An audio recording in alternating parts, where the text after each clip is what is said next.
જય માતાજી, જય શ્રી કૃષ્ણ, રાધે રાધે।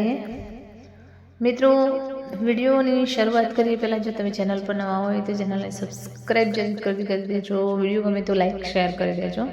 તો ચલો શરૂઆત કરીએ। 19 ડિસેમ્બર માગશર માસની અમાસ, પવિત્ર નદીઓમાં સ્નાન અને પિતૃઓ માટે ધૂપ ધ્યાન કરવાની પરંપરા। તો ચલો જાણીએ વિડીયોમાં કયા કયા શુભ કાર્યો કરવા એના વિશે આજે જાણીશું આપણે।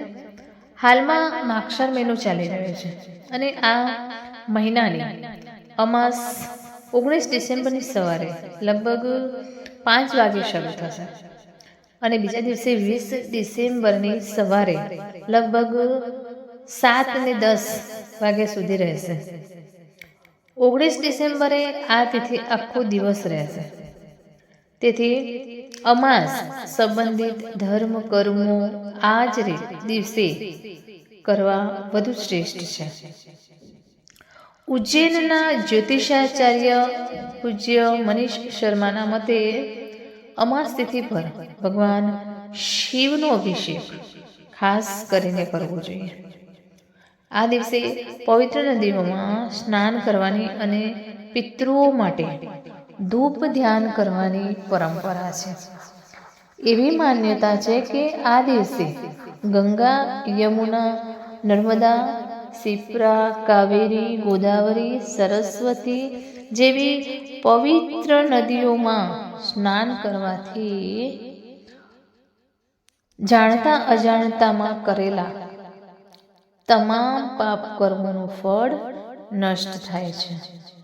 સ્નાન પછી જરૂરિયાતમંદ લોકોને ભોજન, અનાજ, જૂતા, ચપ્પલ, ધનનું દાન કરવું। તો જાણીએ માગશર અમાસ પર કયા કયા શુભ કાર્યો કરી શકાય છે। અમાસના દિવસે કયા કયા શુભ કાર્યો કરી શકાય છે તે વિશે જાણીશું।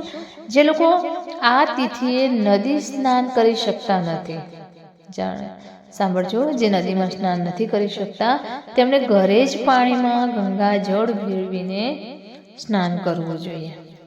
સ્નાન કરતી વખતે તીર્થો અને પવિત્ર નદીઓનું ધ્યાન કરવું જોઈએ। જો ગંગાજળ ના હોય તો સામાન્ય પાણીને જ ગંગાજળનું સ્વરૂપ માનીને સ્નાન કરી શકાય છે।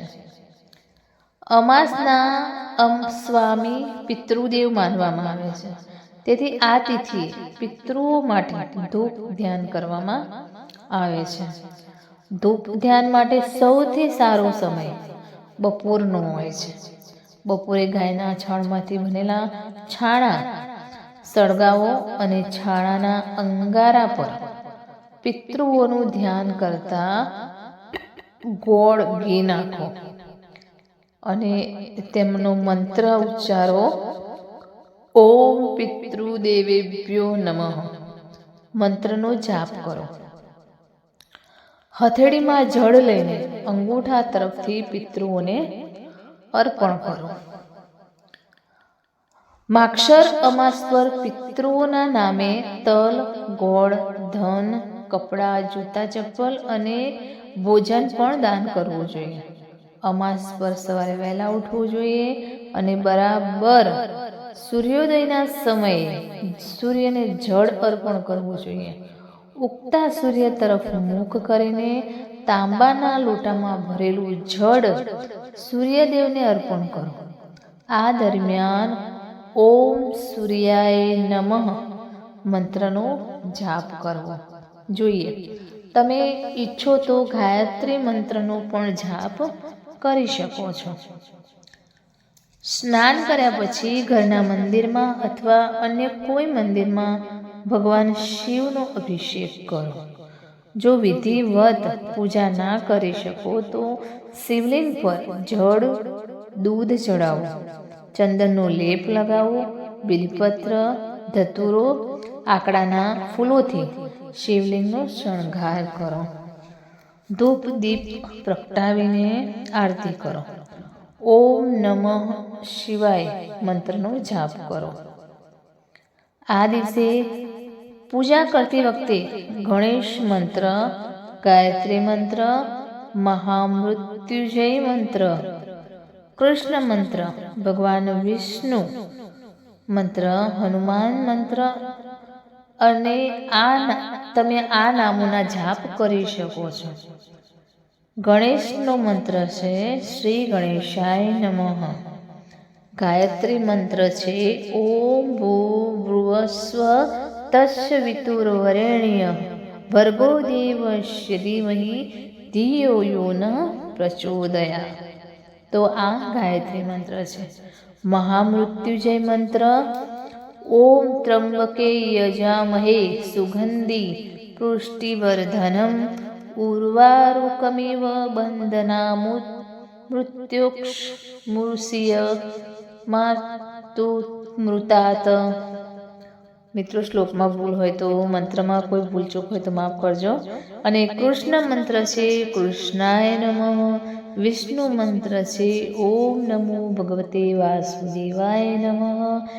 રામનો મંત્ર છે રામાય નમઃ. હનુમાન મંત્ર છે શ્રી રામદૂતાય નમઃ.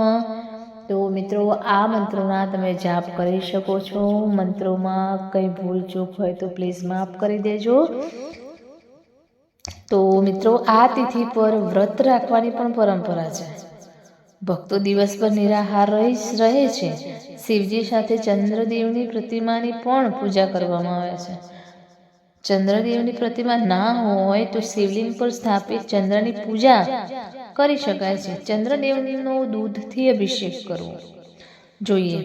ચંદ્ર મંત્ર ઓમ સોમાય નમઃ મંત્રનો જાપ કરવો જોઈએ. તો મિત્રો વિડીયોમાં તમને આ બધા મંત્રોના જાપ બતાવ્યા છે કે તમે આ મંત્રો કરી શકો છો જાપ અમાસના દિવસે. તો વિડીયો કેવો લાગ્યો તે કોમેન્ટમાં જરૂર જણાવશો. ને ફરી મળીશું આવા જ એક નવા વિડીયો સાથે. ત્યાં સુધી નમસ્તે, જય માતાજી, જય શ્રી કૃષ્ણ, હર હર મહાદેવ, રાધે રાધે.